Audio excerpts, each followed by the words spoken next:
আসসালামু আলাইকুম। ওয়ালাইকুম আসসালাম। বন্ধু, কি খবর? ভালো আছোস? আলহামদুলিল্লাহ বন্ধু, তুমি কেমন আছো?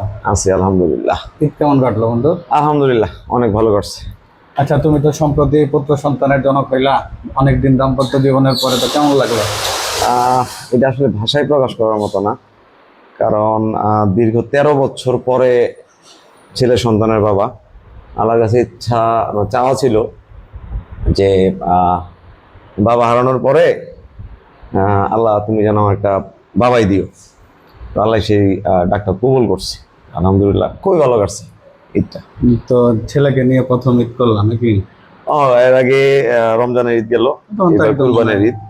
মোটামুটি আগের বারে রমজানের ঈদের চাইতে এই ঈদটা মোটামুটি ভালো কাটছে, কারণ ওর বুধ শক্তির একটু ভালো পাইছি আর কি। আচ্ছা, আর তুমি তো খেলাধুলার সাথেও আছে, আর তোমার আমরা তো সবাই একই বয়সী, কিন্তু সবার মধ্যে একটা বয়সের ছাপ আসছে, তোমার মধ্যে এখনো বয়সের ছাপ আসে না। এটা কি খেলাধুলা করার জন্য নাকি ওষুধে কিছু খাও তুমি? না, আসলে ওইরকম কোনো বিষয় না। নাকি পান খাও দেখে পানের গুণ এটা? না না না না না, পান তো আমি খাই না। পান যে খাওয়া সে খায় আর কি। আচ্ছা আচ্ছা। তো বিষয়টা হচ্ছে যে ছোট থেকেই তো খেলাধুলা করে অভ্যাস। তো ওই খেলাধুলার জন্য হয়তো বা এখন পর্যন্ত শারীরিকভাবে ফিটনেসটা এরকম আছে আর কি। আমাদের মধ্যে হ্যাঁ অনেকেরই বয়সের ছাপ এসে পড়ছে, বুড়ি টুড়ি বের হয়ে গেছে। আল্লাহর রহমতে এখনো ওইরকম কিছু হয় নাই। কারণটা হচ্ছে আমি এখনো মাঠে আছি, খেলাধুলার মধ্যে আছি, এই জন্য আল্লাহ এখন না, ভালো মাঠ রাখছে। শব্দটা ইউজ মানে দুই ক্ষেত্রেই কিন্তু হয়। অনেক ক্ষেত্রে হয় খেলার মাঠ, আবার অনেক ক্ষেত্রে আমাদের বন্ধু বান্ধবের মহলে মাঠ বলতে বোঝায় মানে অন্য কিছু, যেটা না, আমি খেলার মাঠেও আছি। আচ্ছা আমি আচ্ছা। খেলার মাঠেও আছি। রিসেন্ট একটা টুর্নামেন্টে চ্যাম্পিয়ন হইলাম। আরেকটা টুর্নামেন্টের ফাইনালে উঠে আছি। মেবি এটা এই মাসের মধ্যে আশা করতেছি যে আমরা ফাইনালটা শেষ করবো আর কি। আচ্ছা, আর তো তুমি তো এমনিতেও রাজনীতির সাথে জড়িত, অনেক চড়াই উতরাই দেখছো, তো জীবন অনেক কাছ থেকে দেখছো যে মানুষের এক সময় বন্ধুদের খুব মানে নিগ্রহ, কিংবা এক সময় কাছে টেনে নেওয়া, মানে যে উত্থান পতন, যেটা এটা কিন্তু উত্থান পতন। তুমি আজকে তোমার একটা ভিডিও দেখলাম যে পরিবার সময় আচ্ছা, পরিবার সেটা আছে, সেটা অবশ্য তোমার আবার বন্ধু বান্ধবেরও দরকার আছে, সেটাও আবার যেমন জরুরি। সবকিছুরই দরকার আছে। বন্ধু বান্ধব, কিছু বন্ধু বান্ধব সব সময় থাকে, আবার কিছু বন্ধু বান্ধব হয়তো পরিস্থিতির কারণে যায় আসে। চলে যায়। হ্যাঁ, সেক্ষেত্রে তোমার কি হবে? তুমি কেমন দেখলা যে তুমি একটা এক সময় একটু বিরোধী পক্ষে ছিলা, এখন মানে একটু স্বাভাবিক এর দিকে আসতেছো, কেমন বিষয় লাগে? হচ্ছে পরিবার বন্ধু বান্ধব এটা দুই জিনিস। পরিবার পরিবার, বন্ধু বান্ধব বন্ধু বান্ধবের জায়গায়। তবে পরিবারের সাপোর্ট তো সবাই পায়। সুখে দুঃখে পরিবার থাকবে। আর বন্ধু বান্ধব, সব বন্ধু বান্ধব একরকম হয় না। আহ, আমার দুঃসময়, যে সময়টা আমরা পার করছি, তো ওই সময়ে সব বন্ধুই আমার উপকার করছে বা আমি সব বন্ধুর দ্বারা উপকৃত হয়েছি এমন না। কিছু কিছু বন্ধু বান্ধবের কাছ থেকে যে এক্সপেকটেশনটা ছিল সেটা পাইনি। ওই জিনিসটা মনে এখনো কষ্ট দেয় যে আহ, ওই জিনিস ওই জিনিসটার একটা কষ্ট আমার রয়ে যায় আর কি।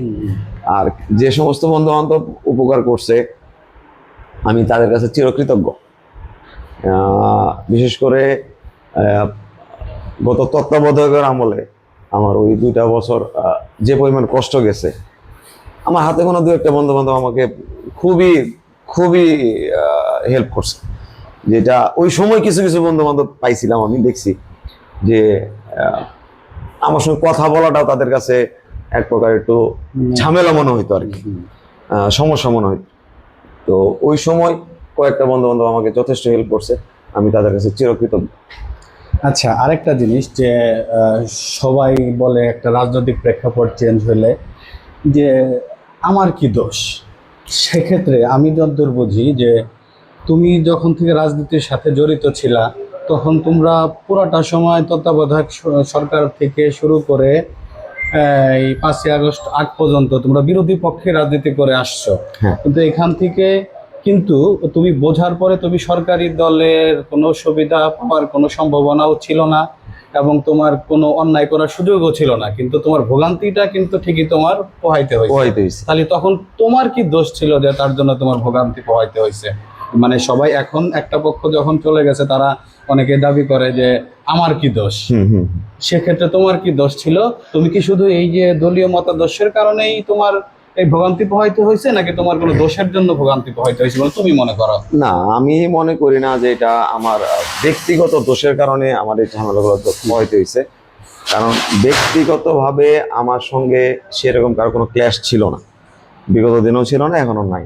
হ্যাঁ, চলতি পথে মত পার্থক্যের কারণে দু একজনের সঙ্গে হয়তো বা কথাবার্তা 19-20 হয়, কিন্তু আমি যতটুকু সাফার হয়েছি এটা মূলত টোটালি রাজনৈতিক প্রেক্ষাপট অনুযায়ী।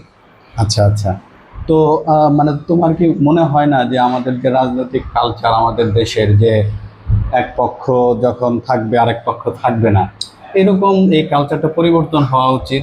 না, এটা আমি ব্যক্তিগতভাবে অবশ্যই এটা সাপোর্ট করি না। হায়াত মত আল্লাহর হাতে, জি জি। বাঁচবো আর কয়দিন। তো এই জায়গায় আমি চেষ্টা করি, বা আমি আমারই চাওয়া আর কি, যে সকলে মিলেমিশে যদি দেশটাকে আমরা ভালোবাসি, দেশটাকে যদি আমরা সামনে রাখার চিন্তাটা করি, তাহলে আমি আমার ব্যক্তিগত মতামত, এই কালচারটা দ্রুত শেষ হয়ে যাওয়া উচিত। হ্যাঁ, আমিও চাই যে সবাই দলমত নির্বিশেষে অন্যান্য উন্নত দেশের মতো আমরা যেন সহাবস্থান থাকে, রাজনৈতিক পরিবেশটা সবসময় পজিটিভ থাকে। পজিটিভ থাকে। যারা প্রকৃত অপরাধী তারাই শাস্তি পাক, তারাই জেলে যাক, তারাই করুক, কিন্তু যারা মানে শুধুমাত্র রাজনৈতিক মতাদর্শের কারণে কেউ ক্ষতিগ্রস্ত হোক, ঘরবাড়ি ছাড়া হোক, এটা আমাদের যেন প্রত্যাশা এটা যেন না হয়। আর উন্নত বিশ্বে একটা জিনিস দেখ বন্ধু, উন্নত বিশ্বে কিন্তু ওরা দেশকে প্রায়োরিটি বেশি দেয়। ওদের বৈদেশিক নীতি, দেশের নীতি, দুই জিনিস। ওরা দেশের স্বার্থে কোনো কারোর সঙ্গে কোনো আপোষে যায় না। আমার দেশ আগে, দেশকে ডেভেলপ করলে আমরা এমনিতেই ডেভেলপ হয়ে যাব। আচ্ছা, তো সেই ক্ষেত্রে আমার সবার কাছে চাওয়া যে আমরা সকলে মিলেমিশে যেন বাংলাদেশে থাকতে পারি, সকল রাজনৈতিক দল মিলেমিশে যেন থাকতে পারে। তবে হ্যাঁ, তুই যে জিনিসটা বলছো যে যে অপরাধ করবে সে শাস্তি পাক, সেটা তোমার দলের হোক কিংবা যে কোনো দলের, সেটা যদি আমিও হই, ইভেন আমিও যদি কারোর সঙ্গে অপরাধ করি, আমার শাস্তি হোক, এটা আমার কোনো দুঃখ নাই। কিন্তু যে নির্দোষ পারতপক্ষে সে যেন কোনো শাস্তির মধ্যে না আসে। আচ্ছা বন্ধু, তোমার সাথে কথা বলে ভালো লাগলো। আবার হয়তো দেখা হবে, কথা হবে। আর বন্ধুদের জন্য যারা আছে, আমাদের বন্ধু যারা আর কি আমাদের ব্যাচের, যারা চলার পথে, তাদের সবাইকে ঈদ মোবারক, ও অন্যান্য সাথে অন্যান্য সবাইকে ঈদ মোবারক। আমি আমার ব্যক্তিগত পক্ষ থেকে আমার বন্ধু বান্ধব, পরিবার, সাধারণ আমার দেশের মানুষ সকলকে ঈদের শুভেচ্ছা। ভালো থাকবেন, সুস্থ থাকবেন। আল্লাহ হাফিজ। আল্লাহ হাফিজ। আসসালামু আলাইকুম।